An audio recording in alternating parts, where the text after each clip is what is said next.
haters don't think shit stink, pink gators. My Detroit players, Tim's for my hooligans in Brooklyn. Dead right, if they head right. Luke Cage is the latest Marvel Netflix show, following on the heels of 2 seasons of Daredevil and 1 season of Jessica Jones, where the character, played by Mike Coulter, was introduced. While many consider these shows as separate, this is the point where the continuity between them is thick enough that you should probably watch the previous shows first, especially Jessica Jones, which began a major subplot that is concluded here. It's probably better to see this as a season 4 of a show that just happens to have a different main character each time around. It's interesting that we get to this point the same year that the larger Marvel Cinematic Universe got cut up in its own web of continuity, producing the first film I would argue cannot possibly work as a standalone. God help us when the movies and the Netflix shows have their first true crossover moment.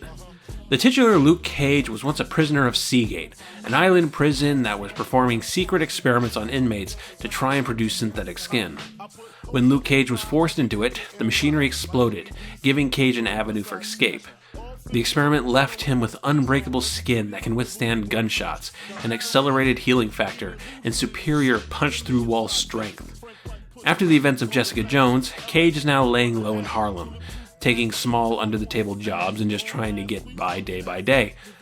However, after an illegal weapons deal goes south, Harlem becomes a war zone for Cornell Cottonmouth Stokes, played by Mahershala Ali, owner of the Harlem's Paradise nightclub that Cage happens to work at as a dishwasher, and Cottonmouth's cousin, Mariah Dillard, played by Alfre Woodard, a city councilwoman trying to rebuild Harlem the way she wants it, even if it means doing so by illegal means.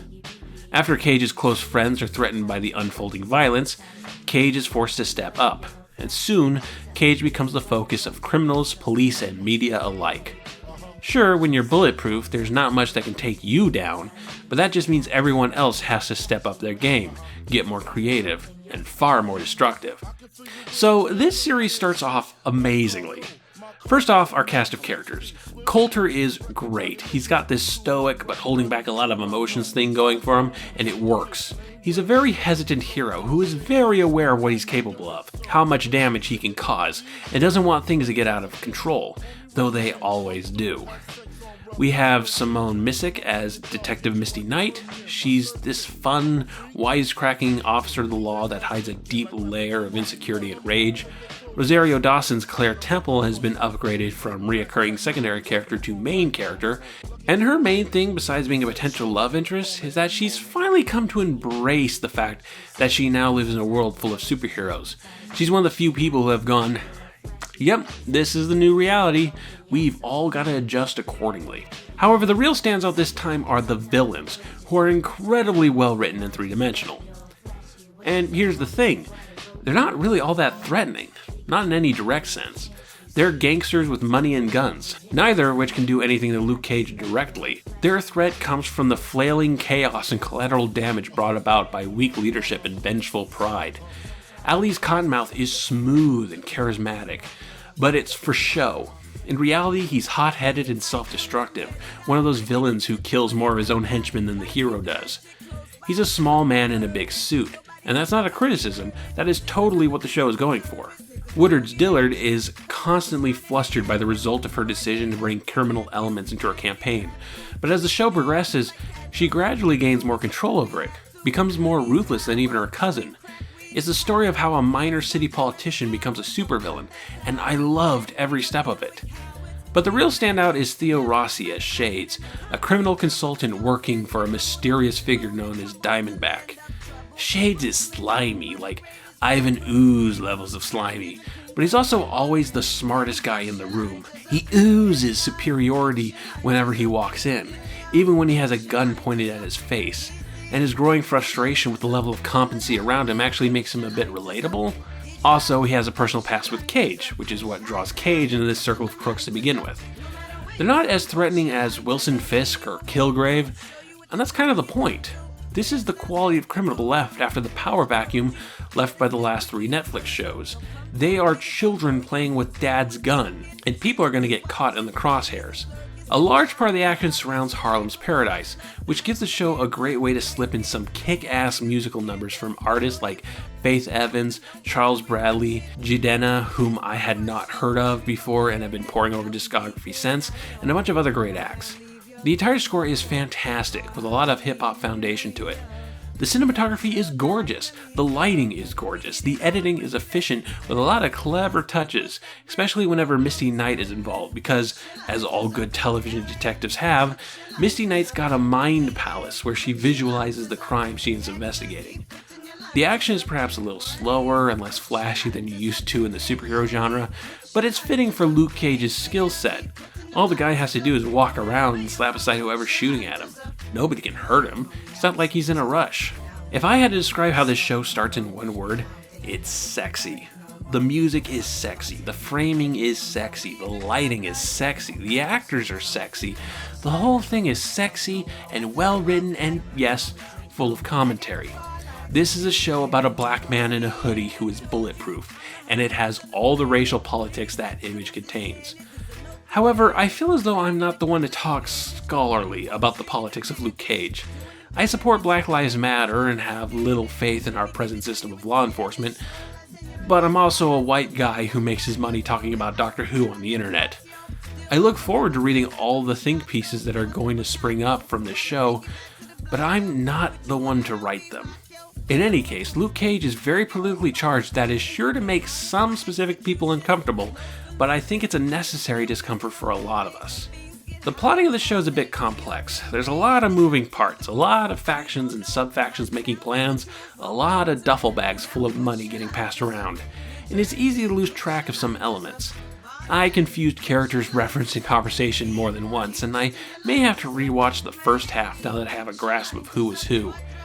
And I'll probably only rewatch the first half because when the show hits the halfway mark, it suddenly takes a massive step back in quality. We have a new villain that seems to come out of nowhere, Diamondback, played by Eric Le Ray Harvey, and he's not great.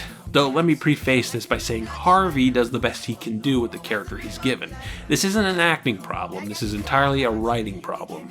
First off, sure, he was referenced beforehand, since Shades technically works for him, but his arrival was not foreshadowed in any manner, and the show decides to withhold his identity for a few episodes, so you don't realize he's actually someone important right away. His actions with his introduction make him seem like an exceptional henchman for Cottonmouth, someone slightly more threatening than everyone else Luke Cage has been plowing through up to that point. There's no pacing in his reveal.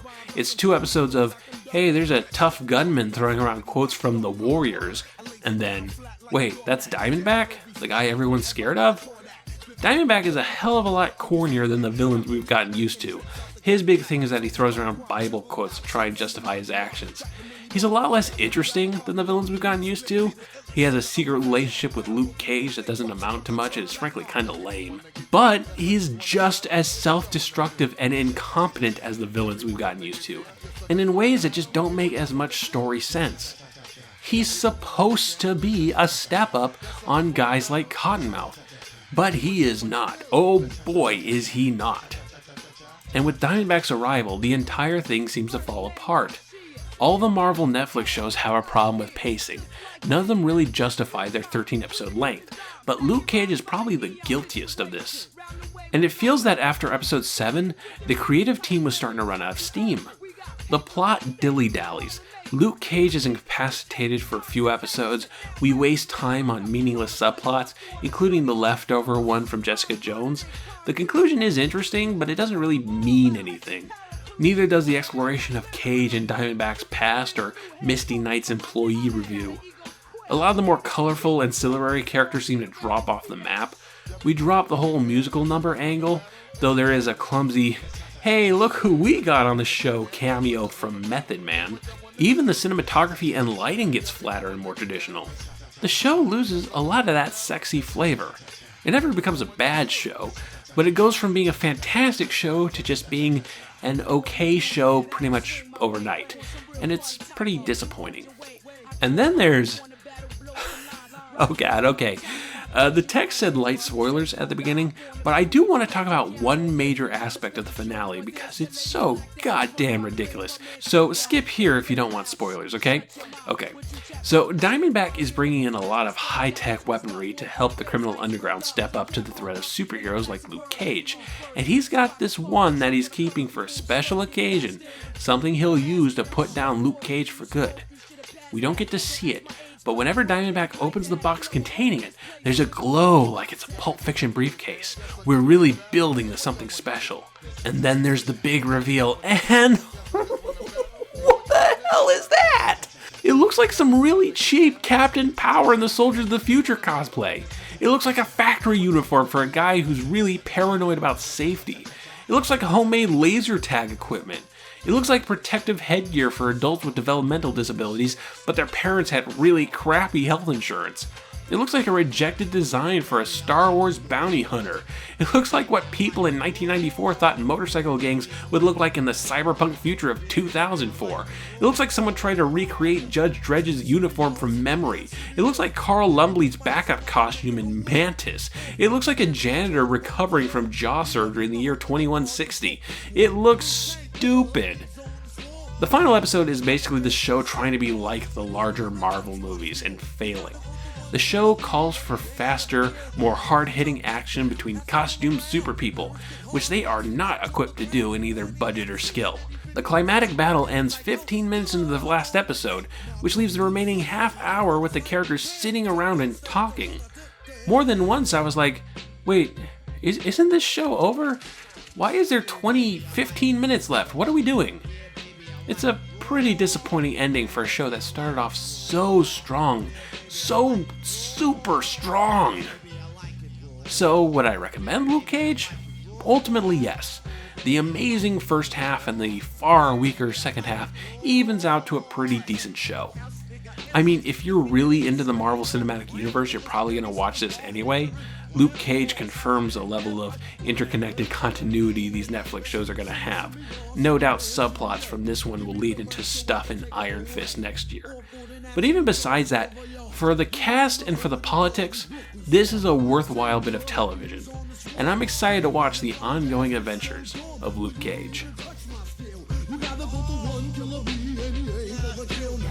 Drop that down, pass all around. Lyrics get hard, quick cement to the ground. For any MC in any 52 states.